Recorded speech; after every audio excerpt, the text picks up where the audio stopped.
Ils sont partis marcher dans la neige. Ils n'en sont jamais revenus.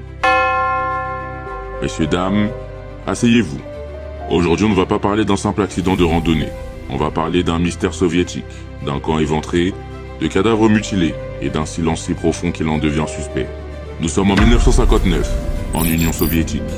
9 étudiants passionnés de montagne, menés par Igor Djatlov, s'élancent pour une expédition en ski de fond, dans l'Oural. Leur but, rejoindre le mont Haut-Orten, surnommé, ironie du sort, la montagne des morts. Ils sont jeunes, sportifs, expérimentés. Ils tiennent un journal de bord, ils prennent des photos, ils plaisantent, ils posent dans la neige. Tout semble normal, jusqu'à ce qu'ils disparaissent.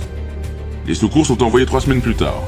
Ils retrouvent la tente, déchirée de l'intérieur, pas arrachée par le vent, découpée, comme si les occupants avaient fui, en pleine nuit, dans la panique, en laissant tout derrière eux. Et puis on trouve les corps. Certains sont en sous-vêtements, pieds nus, éparpillés dans la neige.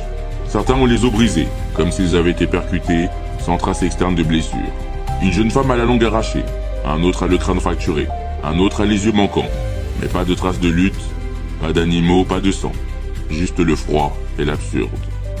Imaginez, vous êtes l'un des secouristes. Vous vous enfoncez dans la montagne enneigée et vous trouvez 2 corps en slip, figés dans la neige, bras tendus vers le camp. Puis 3 autres plus loin, dans des postures étranges. Et enfin le dernier groupe, enterré sous la neige, avec des blessures qu'on ne comprend pas. Vous n'avez aucune réponse, seulement une question qui jette dans votre tête. Qu'est-ce qui a bien pu les faire fuir ainsi?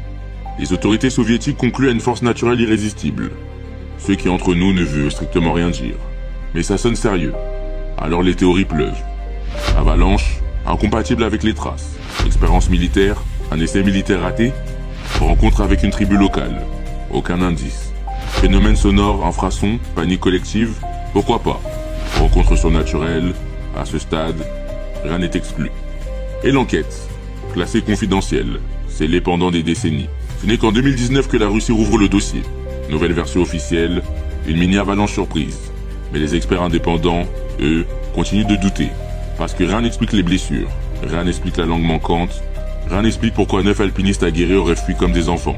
Sans chaussures, sans lampe, sans logique. Alors que retenir de cette histoire? Que de nos jours encore des jeunes peuvent mourir dans des conditions dignes d'un film d'horreur? Que l'URSS savait plus qu'elle ne le disait?